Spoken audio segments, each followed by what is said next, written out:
Pero may konting bawas sa mga sasakyan ngayon sa kalsada. Medyo kaya napatanong ako kanina, sa may Katipunan, all the way to yung White Plains area, walang traffic.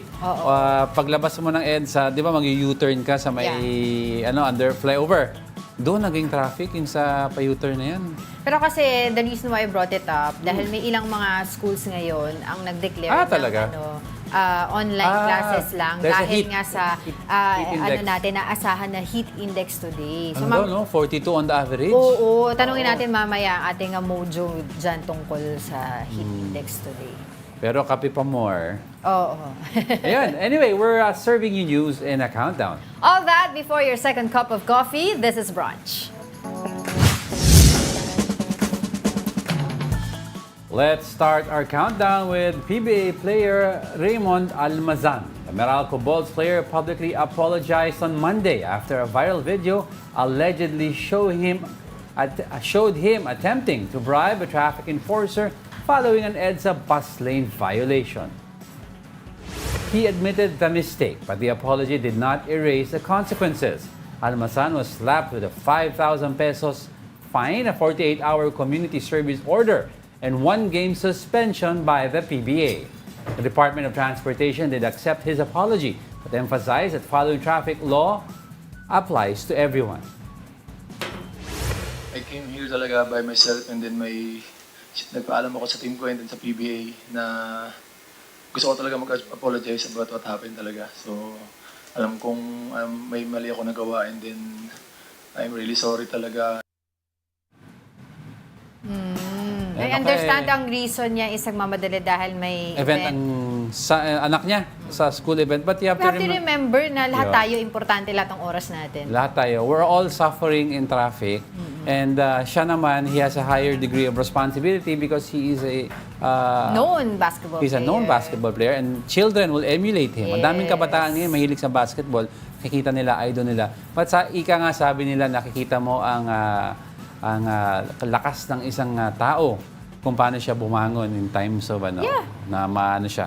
I'm happy naman nag-apologize at inamin niya. He realized his mistake. And walang reason. Lahat ng tao nadadapa. What's important is you realize it, move forward. Oo, tapos nagbayad siya ng fine. Nagbayad siya ng fine. At kudos dun sa mismong traffic enforcers na hindi nagpadala sa, hindi ko alam I'm not sure kung magkano yung halaga, hindi ko narinig. Pero hindi siya nagpadala, 'di ba, doon sa suhol or doon sa bribe na inaalok sa kanya. Back to back ang mga kudos sa mga MMD natin, kay Chavit din. In fairness naman sa kanila. Kasi dahil mga nakaraang taon, talagang talamak ang mga kotongan. Nung nakaraang taon, madali mangkotong kasi madaming mga tiwali before. Hindi naman lahat. Pero ngayon, nakikita mo yung mindset ng mga enforcers natin, little by little, nababawasan yung mga ganon, yung mga bad There's apple. There's hope in humanity. Oo. Pati nga sa NAIA, ang dami ng good apples na... Yes, hindi lahat. And we recognize yung effort na talagang maging, alam mo yun, maging diretso sila and maging tapat sila sa tungkulin. Basta when you make a mistake, you own up to it, di ba? And face the consequences. Ganun naman kasimple lang yan. Okay. Okay, let's continue our countdown. Moving on to our 9th spot. All right, the PNP approves a new policy requiring all personnel, both uniformed and non-uniformed, to remove any visible tattoos. Pero bakit naman kaya? Well, PNP spokesperson Jean Fajardo says this aims to maintain discipline and uphold the professional image of the organization. The policy requires officers to declare their existing tattoos and prohibits them from getting new ones, particularly in areas like the face, neck, ears, and arms. Naintindihan naman ng PNP ang self-expression at wala naman daw silang diskriminasyon. But they said that upon entering service, officers take an oath of office, which includes maintaining a reputation that reflects positively on the PNP. Nagkakaroon kasi sila ng mga yung rebranding of their image. Yeah. Pero yung sa akin lang, kasi you don't judge somebody kung may tattoo. Exactly. Ang kasi is, yung army, the army, our soldiers, may mga tattoo sila that reflects ang dami nating kakilala na may tattoo, pero hindi naman sila kriminal. Pero hindi sila mga magnanakaw. Ang kanila ata kasi is the PNP is civilian in nature. and they're officers Still. of the law. No, I'm saying, It's already 2024. Gone are the days na tabu ang usapan ng Oo mga nga, tattoo. I'm just saying I don't like tattoos sa katawan ko. Pero I don't judge people na merong tattoo. They're not judging. I have siblings who have tattoos. I'm not pero saying they're not judging, bad but at the end people. of the day, it's the prerogative of the PNP how they want to brand their Yeah, image. pero ito yung ano it's natin, by doing ito that- yung ibig kong sabihin, yung kumbaga sagot natin doon sa sinasabi Oo. nila. Yes, it's their prerogative, pero does it mean, di ba sabi nila, yung hindi porket kaya mong gawin, kailangan mo gawin. Let me explain. Hindi porket sinabi nila ayaw namin tattoo, ibig sabihin masama ang nakatattoo. It's just that ito ang gusto namin imahe na i-portray namin. Ganun kasimple lang. It's Bakit? Anong image ba pag merong tattoo? You want to be clean. O bakit ka, pagka may tattoo, madumi ka ng tao? Sinabi bang maduming tao? Ang sinasabi, you want any person who owns a company or an organization has the prerogative to maintain the image they want to maintain. Yeah, that's their prerogative, Okay. pero hindi mo po It doesn't pwedeng mean na i-judge sinasabi yung tao nila, dahil sa tattoo. they're not judging. Can you imagine, I remember yung isang, ang tawag dito, yung tindahan ng mga manok, nag-post sila ng, kailangan nila ng personnel, ng crew, pero nakalagay doon, must not have tattoo. Pero syempre, yung iba naman, ang isip nila, anong kinalaman ng pagkakaroon ko ng tattoo, especially here sa PNP, na kumbaga, makakasagabal sa capability ko. 'Di ba, as a person. Make no mistake, 'di ba? Make no mistake. Wala akong sinasabing I have a lot of friends who have tattoos, 'di ba? In the industry pa lang showbiz, madaming may tattoo. Wala naman ibig sabihin you're judging the people na may tattoo. It's just that yan ang gusto ng PNP i-display. They're rebranding their image. They want Kaya to nga, visible. what image? No, kasi let's face it, okay? Hindi naman lahat ng tao ng tattoo masama, pero a lot of gangs use tattoos as a gang sign. Even sa kulungan, malalaman mo kung saan ka. Sige, Oh my Sputnik, gosh. bahal na gang. May You're gang going sign. there, oo. No, I'm not going there. I'm just telling you, prerogative ng PNP to maintain the image they want. Well, I hope we can talk to PNP That's today their org, eh. That's para their- ma-explain nila kung ano yung mga tattoo na hindi po pwede at saka po pwede. Kasi I think meron doon yung Oh my tattoo gosh, I'm going there. That's sa prerogative nila yan. eyebrows. Pwede daw. Kung may tattoo sa eyebrows, Hindi, pwede na oo, daw as yun. aesthetic naman kasi yan. Tsaka kumbaga, i-shoulder ba nila sa mga PNP personnel right now, yung mga kailangang magpa-remove ng Ay, kanilang hindi. mga Ganun visible naman, wag tattoos? naman. Yung mga may existing tattoo, sana hindi retro. Hindi, wag na i-remove yan. Hayaan na, nandun na yun. I remember kasi mga few years ago, isa sa mga congressman natin, I just don't remember which congressman, nag-suggest siya na tanggalin na yan sa isa sa mga requirements ng PNP because it's not a good measure of one's capability or their heart on the battle, yung pagkakaroon ng tattoo. Pero Ang sinasabi- mixed emotions talaga. Ang sinasabi lang, moving Oh, mixed forward siguro. opinions, rather. For example, sa US, di ba, they're very liberal when it comes to this. Ang rule nila is, bawal ang tattoo. Kasi may police officer, no, nag-issue, nag-apply, may tattoo sa face na agila. Di ba? Pero yan, wag tayo doon. Sabi nila, okay lang, markings dito, wherever, pero wag sa face. There's a certain image that they want to portray lang. Yeah, what image? Ang sabi nila, dapat ang ano nila dyan lagi, Again. yung mga drug test. Again, yung I mga know, bumabagsak make sa no drug test. mistake, yan yung mga dapat tinatanggal we are not nila. judging people with tattoos. Make no mistake, yan lang ang image na gusto i-portray nila. Like for example, may mga certain work na hindi pwedeng magkaroon ng visible image. Let's just agree to disagree. You're not, when you disagree to agree, kailangan pakinggan mo rin yung panig. Huwag mo isasara yung panig ko ano kasi mo. sinasabi ko lang, ano yung image? Anong ibig mong sabihin sa image? Yun. We're not talking about madumi ang kalooban mo. Very simple lang, di ba? You want an outward appearance that is free of any markings. That's it. their prerogative. Gusto nila, yun ang gusto nilang gawin. Pero dapat, yung mga opinion ng mga tao, ito yung opinion ng iba, ayan yung opinion ng iba din. Yan nga, sinasabi ko. That's their prerogative. Sumang-ayon ka na rin sa agreement, sa argument ko. Anyway, let's move on to the next.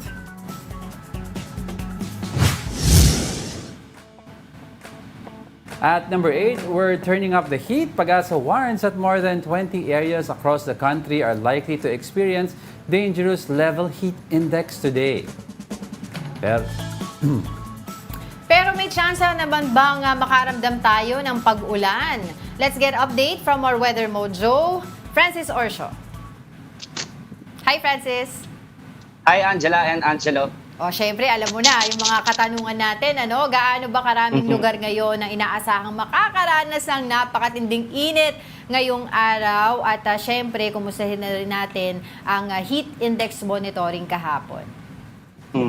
Yes, Angela and Angelo, for today nga, inaasahan natin according sa forecast ng Pag-asa, 25 areas yung makakaranas ng danger level heat index at kabilang dyan yung Metro Manila, especially sa NAIA, sa Pasay City. And sa ngayon, ang pinakamataas na lugar na makakaranas ng mataas na heat index, which is 45 degrees Celsius, ay sa bahagi ng Zamboanga City, Zamboanga del Sur, at sa Rojas City sa May Capiz. So kahapon, nasa less than 20 yung mga areas. Ngayon, mas marami yung mga lugar na makakaranas na ng danger level heat index. At kung bukas naman yung pag-uusapan natin, mas madadagdagan pa yung mga lugar na yan. Angela. Yes, Francis, alam naman natin, usually it's El Nino, no? And the chances of rain are very slim. But of course, alam natin, pag medyo mainit ang panahon, nagbi-build up ang moisture at usually umuulan. Is there a chance na umulan na ngayong araw? Actually, Angelo, as a matter of fact, dito sa may bahagi ng eastern section ng Visayas and Mindanao, ay nakakaranas na sila ng mga pag-ulan, including dito sa may eastern section ng Luzon, sa may Bicol region, and sa mga ilang areas ng Cebu, pati dun sa may northern eastern section ng Mindanao. Kaninang umaga, may mga ilan tayong kababayan na nagsabi na umuulan na doon sa mga lugar na yan dahil nga sa effective nitong easterlies o kung saan bukod sa nagdadala ito ng mainit at maalinsangang hangin, ito rin yung nagtudulot ng mga pag-ulan sa mga lugar na yan. So sa mga areas na yan, expectedly or inaasahan natin na magpapatuloy pa yung mga pag-ulan. Ano pa ba yung ano natin na pwede natin malaman tungkol sa magiging panahon today? Angela, sa ngayon, dominantly kasi nakaka-apekto itong easterlies aside nga dito sa mga areas na nabanggit natin kanina, including dito sa Metro Manila, ito pa rin yung weather system na makaka-apekto sa atin. So, expect talaga natin ngayong araw yung mainit at maalinsangan pa rin na magpapatuloy hanggang Friday. So, starting today kasi nagsimula ulit yung epekto ng easterlies. Asahan natin over the week, ito yung magiging dominant na weather system. Sorry, Francis, I have to ask now, may chance ba na mag-maintain tong heat index between 40 to 45 all the way up to the weekend? Do you see that happening? Actually, Angela, itong matataas na heat index, inaasahan pa natin na magtatagal until May. So talagang kailangan natin magtiis at labanan itong mainit na panahon kasi inaasahan natin na magpapatuloy pa talaga ito hanggang sa susunod na buwan. So last question. Gusto ko lang malaman, sabi mo until May, di ba? Sinabi rin ng Pag-asa yan. Will this then, may chance ba rin ngayon, since hanggang May ito, na magkaroon tayo ng isang heat wave? Kasi I understand, kailangan mag-maintain ng certain temperature for a period of time. So with this stretching up to May, is there a big chance na magka-heat wave tayo? Angela, talking about heat wave, hindi tayo sigurado kung papaano ito, halimbawa, nagsisimula kasi na kinukuha pa natin ito sa mga experts. But, you know, itong matagal na or patuloy na epekto ng mainit na panahon ay magpapatuloy pa nga, sabi rin ng Pag-asa, and hindi rin natin inaalis yung possibility na baka umabot sa extreme danger level yung mga heat indices natin na pwedeng umabot ng mahigit 52 degrees Celsius. I-clarify lang din natin, Francis, yung mga, kumusta na, yung mga water level natin sa dam? Angela, yung current elevation ngayon ng Angat Dam ay patuloy pa rin na bumababa. Kaninang umaga sa tala ng Pag-asa ay nasa 190.96 meters ito and patuloy na nakikita ng Pag-asa na sasadsad pa ito by the end of April ng 189 meters. Actually, sabi rin ng MWSS na by the end of May, sasadsad ito sa minimum operating level na 180 meters. Kaya hindi rin inaalis ng yung possibility starting May, sabi ng National Water Resources Board na baka bawasan yung water allocation sa mga water concessionaires natin, especially Maynilad and Manila Water, dahil nga sa continuous na pagbaba nitong elevation ng dam. Nako. Sige, sa ngayon on our part talagang magtitipid na lang muna kami ng paggamit ng tubig, pero yung pagdating sa pag-inom medyo yan ang hindi mo kailangan tipirin dahil you need to hydrate naman yourself, 'di ba, Francis? Yes, Angela, mahalaga talaga yung hydration ngayon, yung pag-inom ng maraming tubig, lalo na at mainit ang panahon natin ngayon. At mainit din ang mga diskusyon dito, Francis. Maraming salamat sa iyo, sa susunod ulit sa mga update. Thank you so much, mobile journalist Francis Orsio. napakainit kasi naman talaga eh. Kaya sinasabi ng mga tao. Pero you have to be careful daw when you drink water, especially the cold water, di ba? Wag daw yung masyadong sinistrate.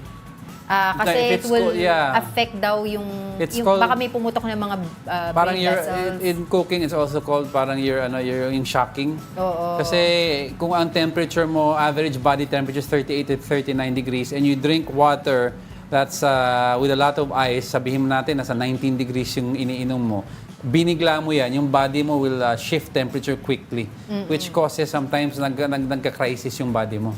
You have to bring down the temperature of your body little by little. Kaya sabi nila, sip lang daw. sip and room temp water. Sip. Diba? Sabi nga nila, warm water, room temp water is better than cold water.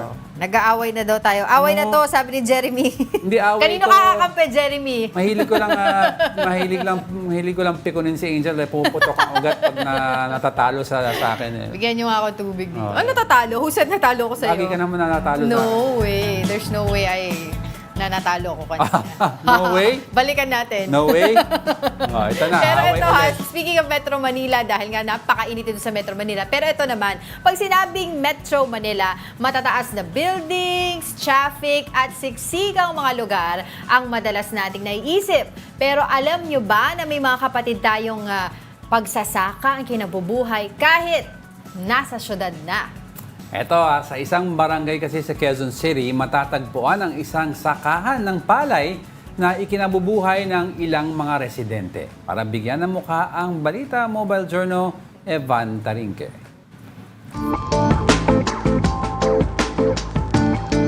Karaniwang sa probinsya tayo nakakakita ng mga sakahan. Pero alam nyo rin bang meron yan sa syudad? At buhay na buhay ang pagsasaka dito sa Quezon City.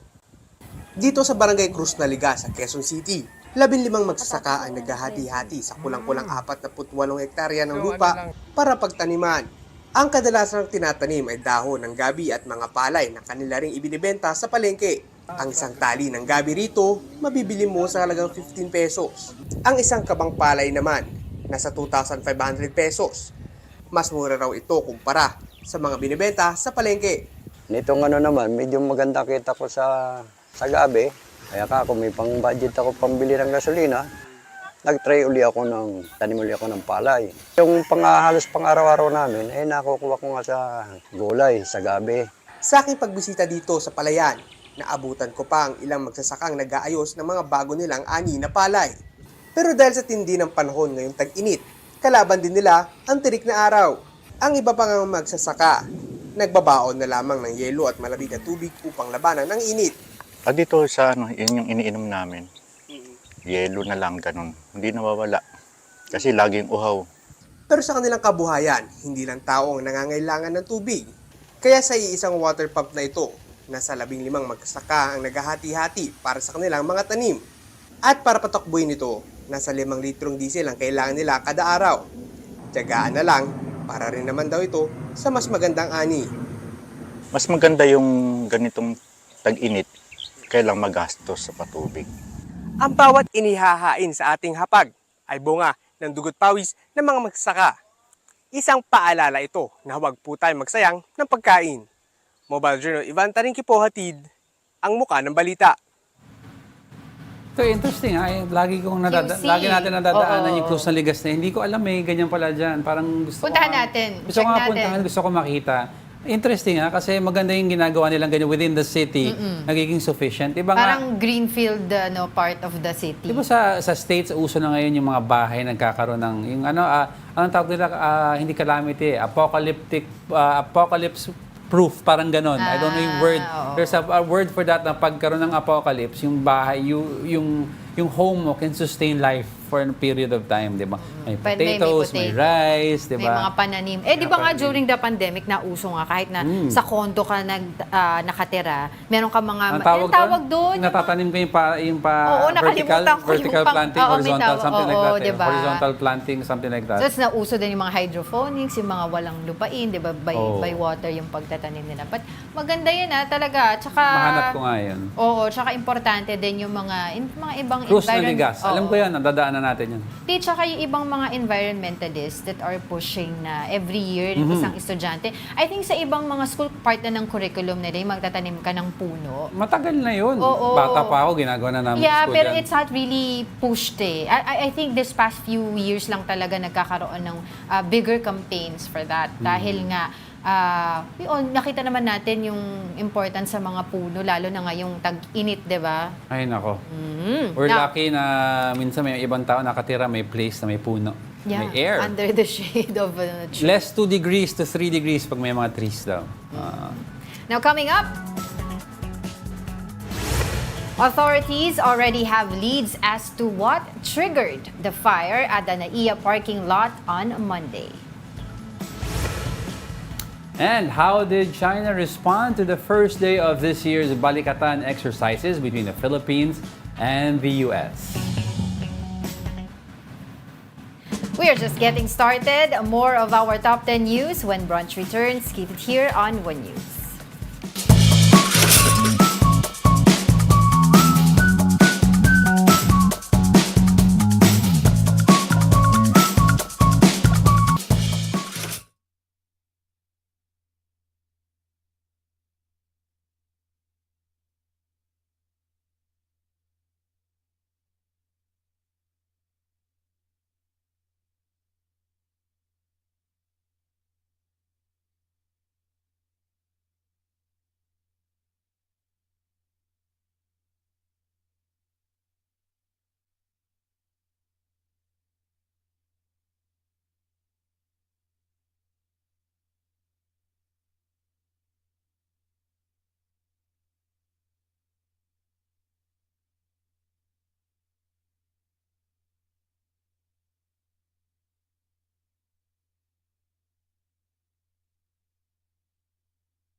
morning. You are still watching Brunch here on One News. Good morning sa lahat ng viewers namin, Luzon, Visayas, Mindanao, at lahat ng platforms ng Brunch. Thank you for joining us. And Nakabahan sila eh. Love-love lang daw tayo. wala Love-love. matakot kayo pag hindi kami nag-debate. Ibig sabihin, mainit ulo namin. Oo, hindi nyo kami alam. Ganyan kami. Yan ang problema pag matatalino masyado yung magkasama. Yun lang. But let's continue our countdown for today. Heating up at our 7th spot is the fire incident at the NAIA parking lot yesterday. 19 vehicles were destroyed after they caught fire at the NAIA Terminal 3 open parking lot yesterday afternoon. The fire started at around 1:28 p.m. and was declared under control before 2 p.m. The estimated cost of damage is around 20 million pesos. Authorities said that grass fires could have caused the incident. In an interview with 1PH sa Totoo Lang, Manila International Airport Authority spokesperson Chris Bendijo said they instructed the concessionaire of the parking lot to remove the dry grass to prevent future grass fire incidents. To be fair naman dito sa private concessionaire, no, doon sa site, you will see meron na po silang naka-ready na pile of crushed rock, graba. Their intention was talaga pong tatabunan ito, kaya lang po na nangyari nga po itong incident na to. But the instruction from the GM is to make sure na wala na po talagang dry grass doon. Let's talk more about that with MIA Head Executive Assistant Attorney Chris Bendijo. Good morning.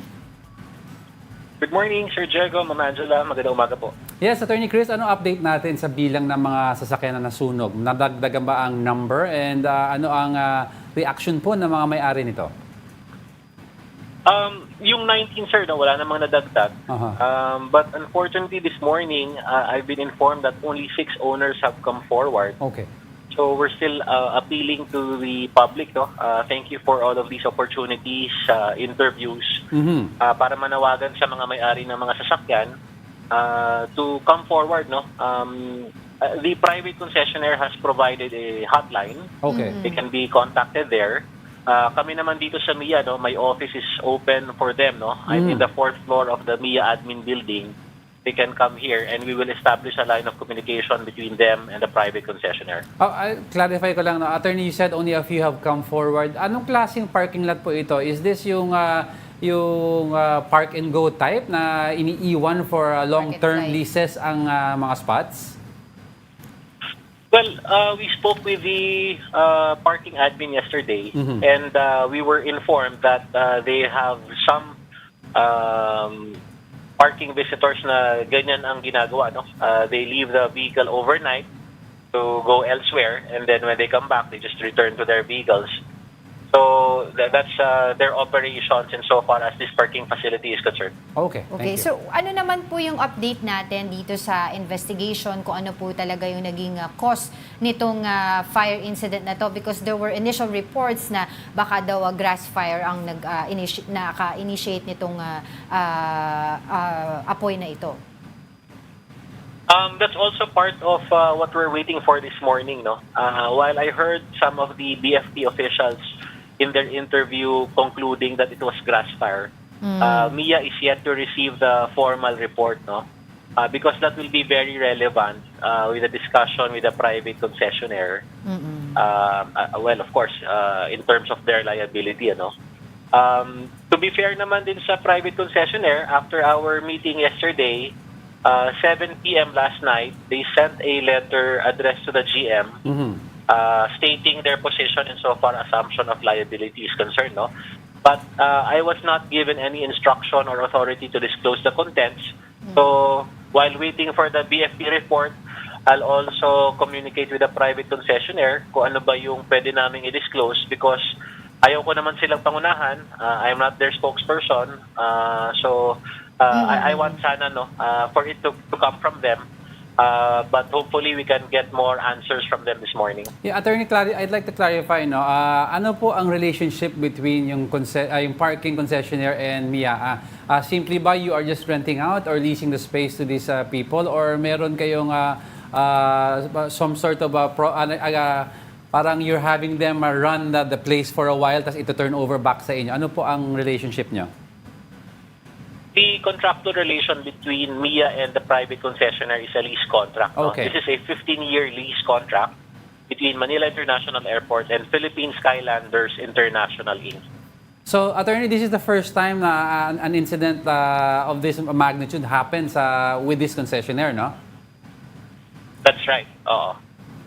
And yun nga po, no, time and again during po ng mga interviews niyo na clear niyo po na MIA has no liability on the incident. On that note po, sino po ba dapat ang managot, and were you able to coordinate na po yung itong may-ari po o nag-release ng parking lot between the yung mga may-ari ng sasakyan?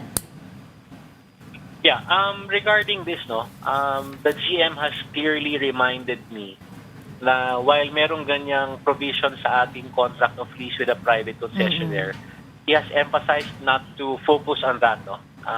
Hindi ugali ng ating GM na parang hugas kamay na porket walang liability. We will still help itong mga biktima nitong pangyayaring ito, because I cannot imagine, no, if I were one Right. of the owners of these vehicles, no, Yes. nagparking ka lang, pagbalik mo wala na yung sasakyan mo.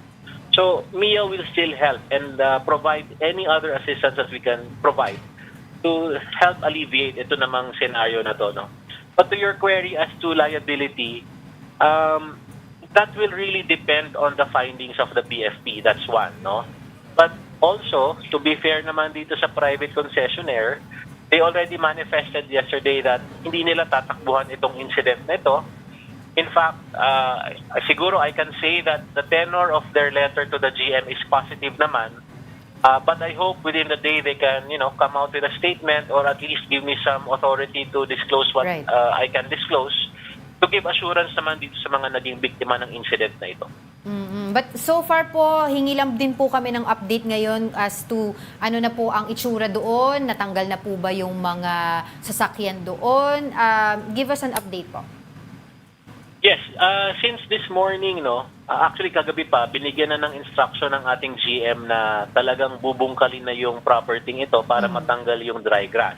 And they are also supposed to use the stockpile na, no, of gravel and crushed rock to cover itong area ito para maiwasan na talaga to. But even before they comply with that, no, naka-standby na rin po ang ating fire truck na pag-aari ng MIA near the area, just to be sure na walang mangyayaring ganitong incident. So until they comply with that, they're not supposed to accept any new parking, any vehicles, no, for parking. So what are we doing right now po to prevent na po incidents happening, yung mga ganito po, no, maiwasan na natin? Yeah, after yesterday's incident, pina-inventory natin lahat ng ating parking facilities, no? And ito namang parking na to, this is the only one based on our list that has ganitong condition, no, may dry grass. All the others are pavement, steel parking, no? But nevertheless, and again, while we're still waiting for the result from the BFP, we already issued an instruction to our security to remind ang ating mga parking visitors not to leave any flammable items, no, inside, alcohol, lighters, alcohol sa ating mga sasakyan, kasi medyo kakaiba din talaga tong heat index natin. Yes. No? Pangalawa, our GM is also exploring the deployment of bigger fire extinguishers, no, the ones that you see sa mga malls, yung mga may gulong. This is coming from the incident report yesterday, the report of the security personnel of the private concessionaire, that they tried to subdue the fire, no, using their fire extinguishers. Kaya lang yung mga maliliit. So sabi ng ating GM, we might as well station bigger fire extinguishers sa ating mga parking facilities. At nang sa ganon, hopefully wala namang mangyari, no? But in the event na magkaroon ng mga ganitong incidents, we have a parang more suitable fire extinguisher to address the situation. Attorney, last question na po, no? Kasi I read some reports that there were suggestions for airport authorities na mag-station ng mga fire trucks na nearby para just in case may mga ganito pangyayari, mabilis yung pag-responde. What do you make of that? What's your thoughts on that? Yun nga, no, yung ating GM has given instruction yesterday na yung isang fire truck natin naka-station malapit this parking facility, no? Not to mention na meron po tayong fire and rescue team that is stationed in the airport. Several portions of the airport have our fire and rescue team on ready and Right. standby, no? Yung po kasing yesterday na sinasabi nilang na traffic na fire trucks, Yeah. these are the fire stations outside MIA. Yung Okay. hindi pa At least naayos we're ng MIA, no? clear on that, oo. Okay. Oo, kasi based on our report, 12 minutes from the time it was reported to the fire and rescue team, 12 minutes after na fire out na nila. Yeah. So, maganda naman yung response time ng ating fire and rescue. But point taken, no, yung mga fire stations outside the airport will study some form of perhaps a counterflow lane kasi yung mga dagsa ng passengers will also contribute to the traffic, no? So kaya naiipit yung mga fire trucks outside the airport. Alright. Nako, maraming salamat po sa inyong oras. MIAA Head Executive Assistant, Attorney Chris Bendijo. Thank you also for this opportunity. Magandang umaga po. Alright. Nako, dito na tayo sa next countdown natin. Next story for today.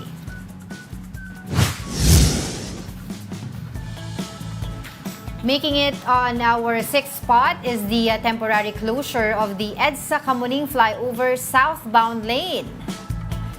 The MMDA announced the portion of the flyover will be closed until October 25 for some repair works. The Department of Public Works and Highways said this is a preparation for the possibility of a major earthquake or the big one. The DPWH also plans to repair the northbound lane once funds are secured. For the meantime, the MMDA has advised motorists to use alternative routes. Mas Yun, magaling ka dyan sa mga kalsada. Hindi, Anong epekto nito? On its own kasi, yung Kamuning flyover southbound, that is going towards Makati, Parañaque area. That is already, imbudo na yan pag rush hour eh.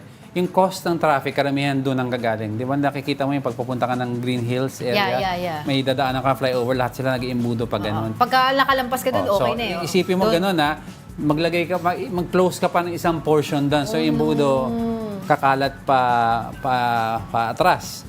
Pero ang northbound side will be okay naman. It's because papunta ka naman ng other side. Ang problema, may U-turn slots kasi sa bandang QAV.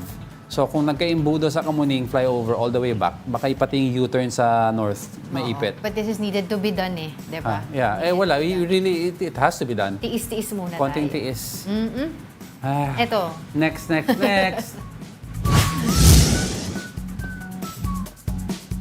Now we are down to our top 5 and it's about Senator Robin Padilla's Senate resolution. Senator Padilla has filed a resolution urging an investigation into the suspension of SMNI.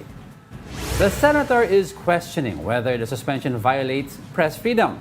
He argued that public access to information on matters of public concern is essential for democratic decision-making.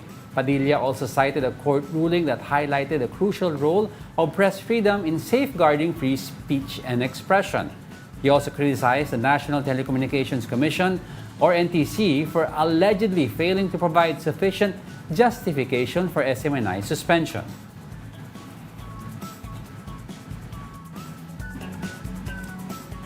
Well, in courtesy kasi, first of all, how are you going to do this? Kasi alam naman natin, hindi lang naman ang NTC ang involved dito, pati yung lower house. They're involved in investigating the SMNI and whether or not i-revoke the Parang may, ngayon, quiet no? Deadlock yun. Quiet. So parang interparliamentary courtesy, how is he going to question congressmen aside from alam naman ng lahat na nagsimula sa lower house yan.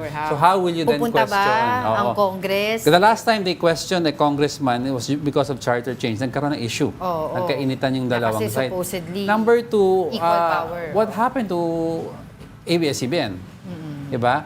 I mean, what happened to press freedom there? We all know naman what happened, di ba? Pero yun nga, sinasabi natin, maraming opinion dyan dahil sinasabi nangyari sa mga iba pang mga mga media networks during the Duterte administration na tinira.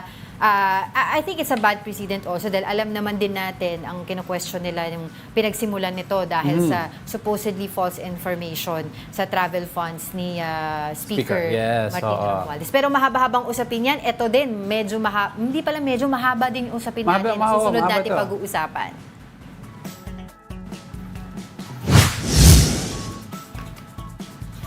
Switching gears for our top 4, President Bongbong Marcos signs 9 agreements with Qatari Emir Sheikh Tamim.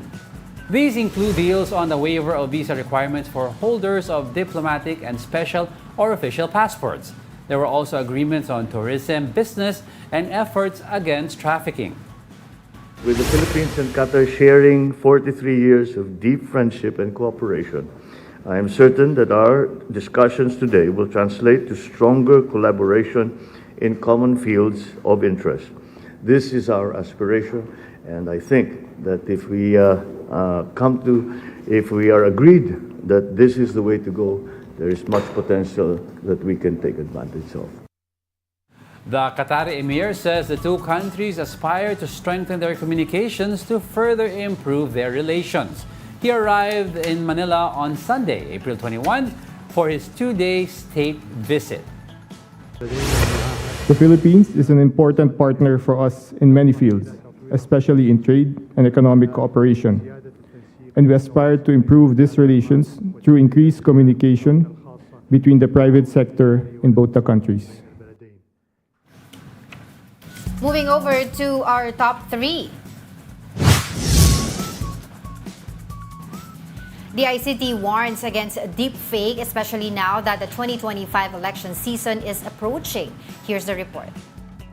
Nagbigay na po ako ng go signal sa ating mga kinatawan na gawin ang nararapat gawin kung sakaling umatake ulit ang puwersa ng China. Hindi ko na po mapapayagan pa na mas maraming Pilipino ang masaktan sa laban na ito. We cannot compromise even a single individual just to protect what is rightfully belongs to us. Kung umatake ang China, atakehin din nila. That may sound like President Bongbong Marcos giving out marching orders amid the heated tensions in the West Philippine Sea. But it's not the actual voice of the president, rather an AI-generated material called deepfake. That was posted by a YouTube account by the name Dapat Balita. The DICT says this is concerning and that they take the issue seriously. The ICT is in coordination with our security sectors as well. We always discuss this, particularly in this particular scenario, that it involves the national security, it involves the public welfare. The agency warns that AI can also be used to manipulate voters ahead of the 2025 polls. Kailangan kasama doon sa ika-craft nila legislation, and hopefully soon, yung kasama yung electoral fraud. Kasi nakikita na natin magagamit ang AI sa pag-mamanipula or pag-susway sa ating mga botante. Manipulated videos and audios of news personalities have also spread on social media. Victims include News 5 anchors Cheryl Cosim and Ruth Cabal. Oh, biktima. grabe Anyway, let's talk yan. more about the perils of artificial intelligence or AI. Joining us today via Zoom, Mr. Josel de Guzman, the co-founder of Scam Watch Pilipinas. Magandang umaga po sa inyo, sir. Magandang umaga. Salamat po sa pag-imbita niyo sa amin. Sana po makatulong. Oo nga po, pakipaliwanag po muna. Paano po ba nagagaya ng AI ang boses ng isang tao? Nakita po at narinig po natin kanina na parang may hawig talaga yung boses, may intono ng kay Pangulong Bongbong Marcos. No? Pero makikita mo yung pagsambit nung kunyari kinatawan, di ba? Parang may pagkaslang pa rin. Go ahead po. Okay, actually, ayaw nating takutin yung mga nanonood, no? Pero dapat natin tingnan, nandito na tayo sa stage ng AI development kung saan ang tinatawag nating generative AI na siya. So, hindi na lang tayo pwedeng magtatanong ng information, di ba, kung saan. Actually, yung AI ngayon, pwede mo na siyang utusan. Ang nakakatakot dito, nag-evolve pa siya kasi hindi lang naman panggagaya, di ba? So, mas advanced na siya talaga ngayon. So, halimbawa, ito concerned din ng creative industry. Ang sasabihin mo lang kay AI, uutusan mo siya, gusto kong naglalakad si IC sa Japan, umuulan at mahangin. Kaya nang gawin ng AI yun. Yes. Ang catch kasi rito, yung mga iba pang AI na app, commercially available na rin. Yeah. Pero kaya lang medyo hindi pa siya ganun ka-open na easy to use. kailangan mo pa itong i-train pag ginawa mo, ititrain mo pa yung boses. Kaya ang tinuturo namin ngayon, kasi hindi mo na mapipigilan yan sa Australia, ginagamit na yung AI, kasi dito sa Pilipinas, ginagamit yung AI for celebrities, public figures. Sa Australia, ginagamit na ito para talagang targetin yung mga nahack nila, sino yung pamilya nila, sino yung kaibigan, tapos tatawagan, pag tumawag ka, hello, hello, nire-record na yung boses mo. Yes, that's right. Tapos magpapadala na ng message yun, di ba? O kaya, I need $5,000 or something that effect. Dito, wala pa yon. Pero unti-unti, nakikita na namin yung trend na bago pa man dumating doon, kailangan ma-educate na yung mga tao o yung mga kababayan natin. Ang problema kasi sa mga kababayan natin, masyado silang lax kapag let's say nag-i-scan na. Kasi ang tinuturo namin logical logical to detect fraud, di ba? Or yung fake news. Yung logical aspect nito is paano ba malalaman kung deepfake siya? Titingnan mo yung source. Di ba? Titingnan mo yung source. Kasi karamihan ng mga nagpapalaganap ng mga deepfakes or even fake news or even mga scams, yung sources nila hindi credible. Yes. So sample dito, yung nangyari kay Cheryl Cosim, yung nagpadala sa kanya, ginawa lang nung March 21 yung account. Yes. Tapos pinost ng March 30, kokonti lang yung followers. Di ba? So Pero at the same time, pag tinignan nyo yung visual na deepfake, hindi pa rin siya perfect. Kasi nasa ano na tayo nasa HD na tayo, di ba? Nasa 4K. So kung titingnan mo, nilagyan nila ng mask, hindi pa siya perfected. Two-dimensional siya. So yung titingnan nyo, number one, titingnan nyo kung blurry ba yung face. One-dimensional.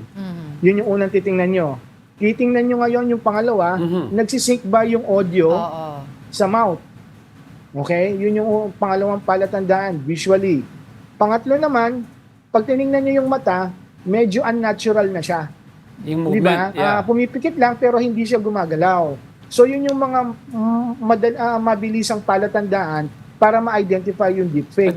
Pero para makasigurado tayo, uulit-ulitin po namin, tingnan nyo yung source. Kasi lahat po ng mga public figures, celebrities, may kanya-kanyang channel yan Halimbawa, si Cheryl Cosin, lalabas lang yan sa TV5 family channels. Kung si BBM naman, dapat ang unang maglalabas niyan yung Presidential Communications Office, PCO. Pero O Giselle, yung mga ito government ha, officials. yung sa YouTube na ginamit nung kay Pangulong Bongbong Marcos, thousands of followers meron itong YouTube na to, itong Dapat Balita. Ayun, so yung mga ganyan, kung mahahabol nyo yung channel, well, number one, kahit na may thousands of followers yan, hindi pa rin siya legitimate kasi YouTuber siya. So, kailangan kasi rito mag-verify. So, halimbawa, yung nauuso, kahit hindi AI, namatay si ganitong pangalan. Di ba? So, kapag nakita mo yon sa social media mo, ano una mong gagawin? I-check mo kung kinikerry yon ng mga ibang news sites. Pag hindi yan kinikerry ng ibang news sites, ibig sabihin, hindi totoo yon. Yung dito naman, yung nag-share dito kay BBM sa Pangulo natin, mahahabol yan kasi may account na nag-share. Hindi ba? Kasi may 1,000 siya. So may capability yung Cybercrime Investigation and Coordinating Center para matukoy kung gaano nakatagal yung account, kung gaano karami yung followers. So may mga kakayahan naman yung DICT. So pwedeng habulin yan. Yung nakakatakot lang, yung tinuturo ng Scam Watch Pilipinas, it's still behavioral change. Kasi kapag nasa maliit screen na yan, hindi na nila titingnan kung sino yung source Paniniwalaan kaagad. Yun yung problem. Marami pa po kami, marami pa po kami gustong itanong sa inyo. Siguro we could invite you again regarding this para po mas mahimay natin itong usapin na ito. But for the meantime, maraming salamat po sa inyong oras, Giselle de Guzman, co-founder of Scam Watch Pilipinas. Thank you. Tama si Giselle. Check your source. Check your sources. Always check your source. Marami pa tayong gustong himayin sa issue na yan. Anyway, we'll get back to that unfortunately, hopefully soon, di ba? ulit. Issue. Mag-part 2 tayo. Mag-part 2 tayo, but don't go away because we're not done yet. May dalawa pa tayo. Stay with us.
Welcome back. You are still watching Brunch here on the One News.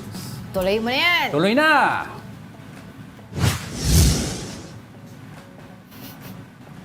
Straight to our top two. Vice President and Education Secretary Sara Duterte responds to the tirades thrown by First Lady Liza Araneta Marcos. In a Facebook video, Duterte says the First Lady's feelings have nothing to do with her post as a government official.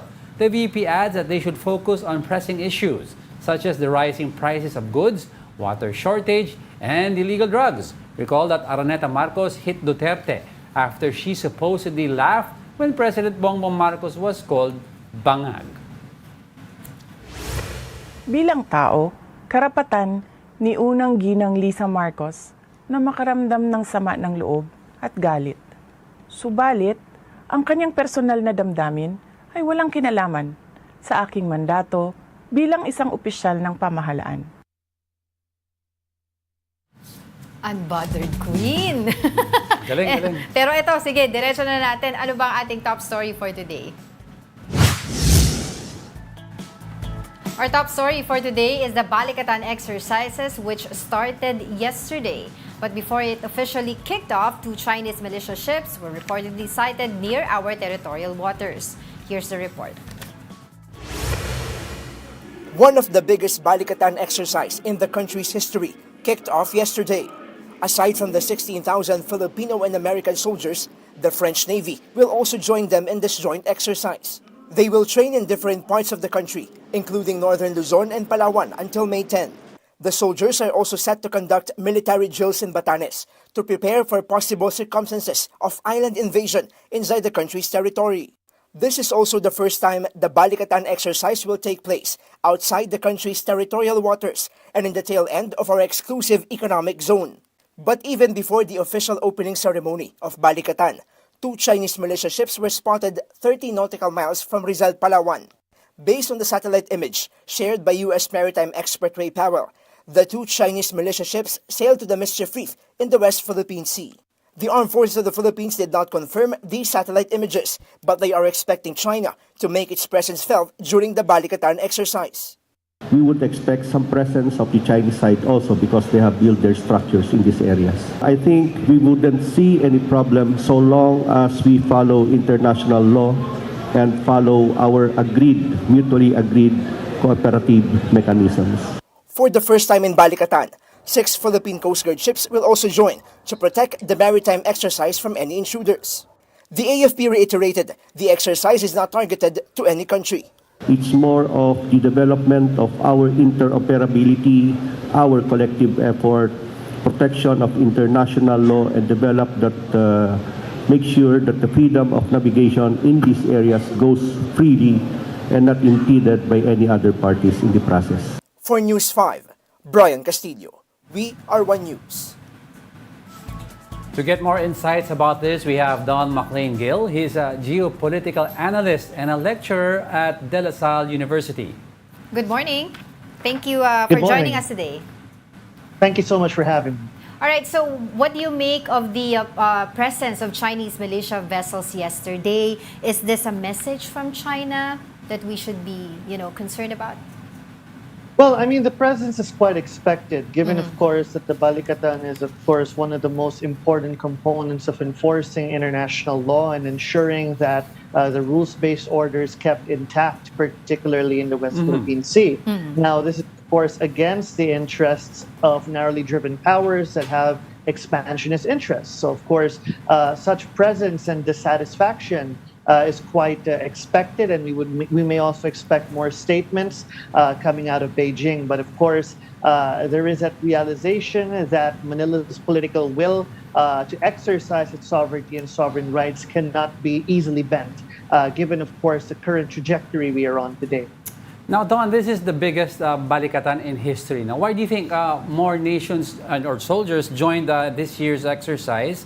And what do you think is the significance of this huge number? And I'd like to ask also, the Typhoon missile system was unveiled this year in this exercise. What is the significance of all of these?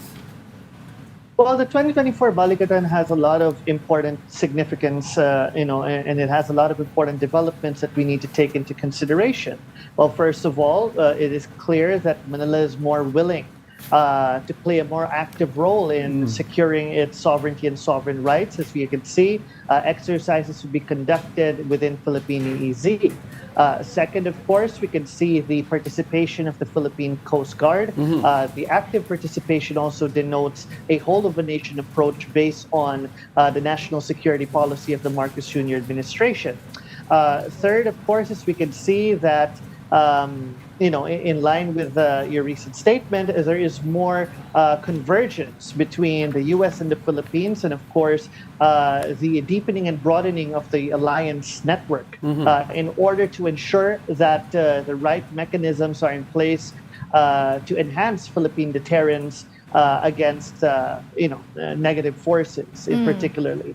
So what we can see here is that there is an initiative from all sides to do more to ensure the stability of the region. Right, but given that this Balikatan is the biggest to date in our history, do you think this year's Balikatan exercise will worsen our tension with China? Well, we have to understand that the Balikatan has been going on for decades, and it is aimed at enhancing joint preparedness, capacity building, interoperability, right, among like-minded partners. And of course, with or without China, such drills would have eventually still taken off, given the continued convergence of interests of states to play an active role in the region.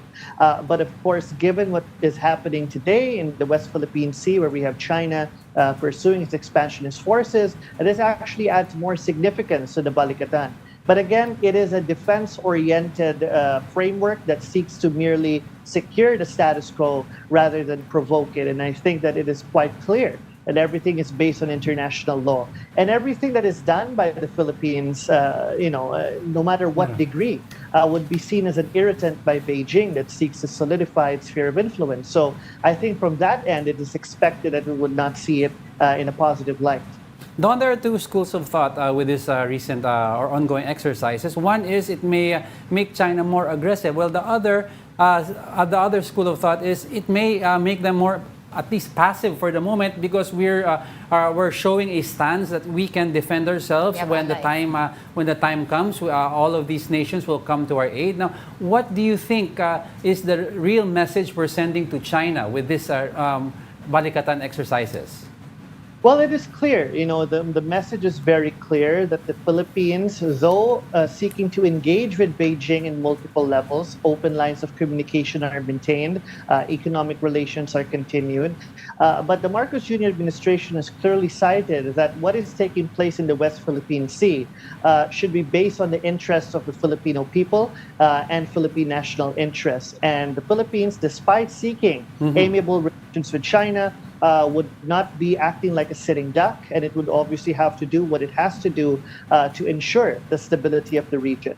And this is, of course, in line with the comprehensive archipelagic defense concept, which puts a people-centric approach to ensuring the stability of the West Philippine Sea, keeping it open for every Filipino and securing the inalienable right of every Filipino to utilize the resources that we have there. So I think the messaging, as far as we're concerned, is pretty clear. But of course, China will wait. China is trying to assess how far it could go in provoking and bending the political will of Manila short of war. And we have seen the escalation of gray zone activities. But again, it's a sit and watch position. What we have to ensure is consistency on our part. Right. All right, so much to talk about, but so little time. Thank you very much for joining us today, Don McLean-Gill. He's a geopolitical analyst and a lecturer at De La Salle University. Thank you. I'd like to leave you with a quote for this morning. I've learned that people will forget what you said. People will forget what you did. But people will never forget how you made them feel. Ooh. A quote from Maya Angelou. And that wraps up today's episode of Brunch. Join us again tomorrow. I'm Angela Lagunzad Castro. And I'm Angelo Castro III. We are One News. All sides, all the time.